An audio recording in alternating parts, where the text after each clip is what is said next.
Hello, dear friends. Let's talk about such an important thing as taking care of your scissors. Many professionals don't pay enough attention to this. They work, brush off the hair, and put them away. Nevertheless, scissors need to be cared for regularly. After every haircut, it's essential to wipe and disinfect your scissors. Don't forget that we're coming into contact with another person and we'll continue to use these scissors on the next client. And we should treat every subsequent client with respect, and really everyone in general. And let's not forget that during work, we sometimes cut our own fingers. That's why scissors must be disinfected. To be honest, it scares me sometimes to see scissors that a stylist uses for 5 or 10 haircuts a day without disinfecting them even once. So what do we need to do to make sure our scissors last a long time, move smoothly, and stay clean both externally and hygienically? After each client, scissors can, and I would even say should, be washed. You can rinse them under a stream by holding them under a stream of warm water. But at the same time, you mustn't forget that scissors are made of metal. Most of them contain a fairly high amount of carbon and are prone to corrosion. So it's absolutely necessary to dry them after that. The simplest way is that every hairdresser has a hairdryer in their toolkit. Blow them with the hairdryer, dry them with the hairdryer. Use alcohol for disinfection. You can also pour alcohol over the screw assembly. The alcohol will push out any remaining moisture from the screw joint and hard-to-reach places, preventing moisture from accumulating there and consequently causing corrosion. Wipe them down, blow them with a hairdryer, treat them with alcohol, and be sure to apply oil. Almost every pair of scissors comes with a small piece of suede. What is it for? Many people don't know what it's used for. But its purpose is very simple. You need to soak it in oil. Suede, you see, is a piece of leather and it doesn't release too much oil. So if we soak the suede in oil and wipe the scissors with it, a very thin layer of oil will remain on the scissors, meaning they won't be greasy or get dirty. But at the same time, you'll be coating the scissors with a layer of lubricant, which will protect them from corrosion.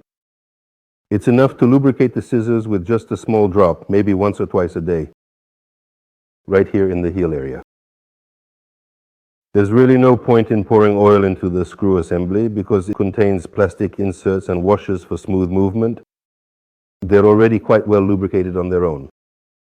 So what do we need to do? We need to wash and disinfect. I strongly advise against the use of thermal treatments such as dry heat sterilizers or glass bead sterilizers, as they can be detrimental. When utilizing disinfectants, it is crucial to ensure that they do not contain hydrogen peroxide, active oxygen, or chlorine, as these substances can cause adverse reactions.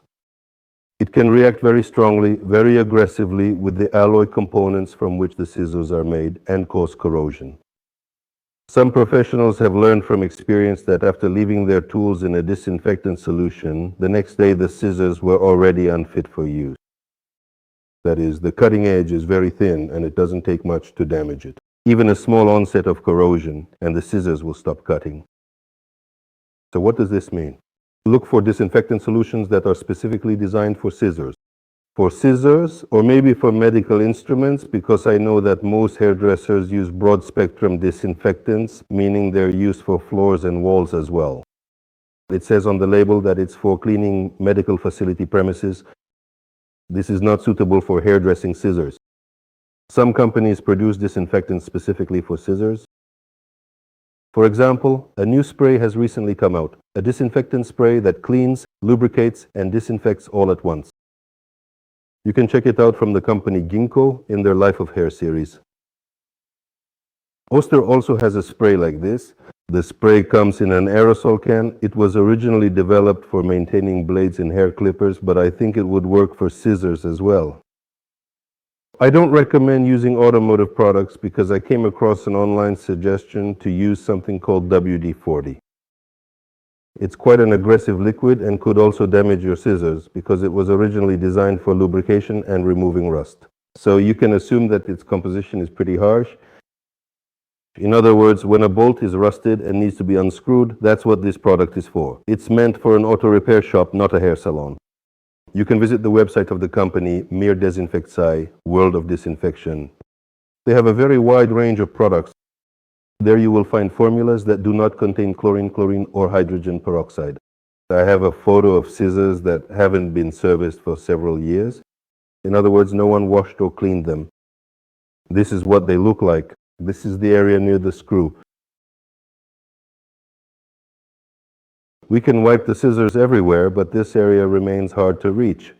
That's why, for complete maintenance and thorough cleaning, scissors need to be disassembled. There's no need to be afraid of this. There's nothing scary about it.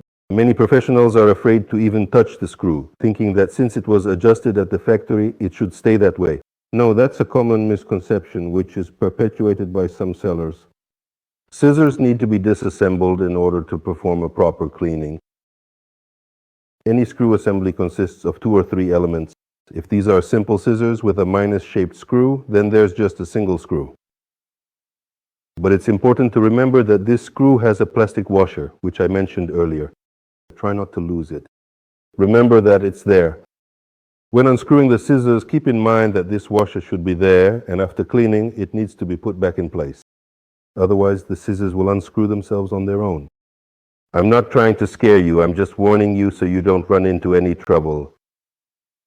Scissors with a more complex screw assembly, meaning we have a bolt, a spring, either a wide pressure spring or a spring washer inside, a metal washer, and all of this is secured on top with a nut.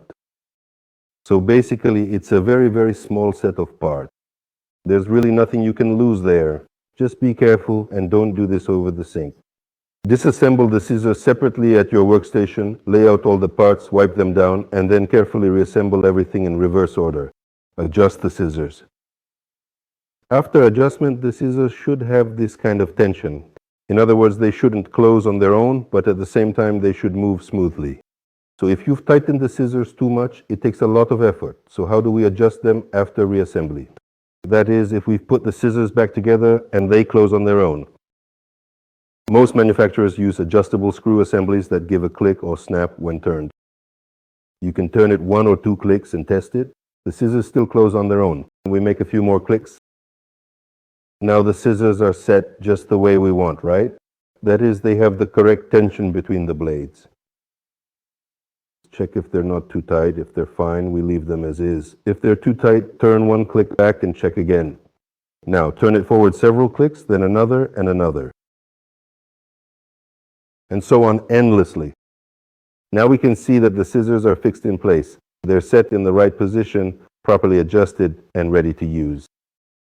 Thank you. Don't be afraid to take care of your tools. Respect and take care of yourself and your clients. Goodbye.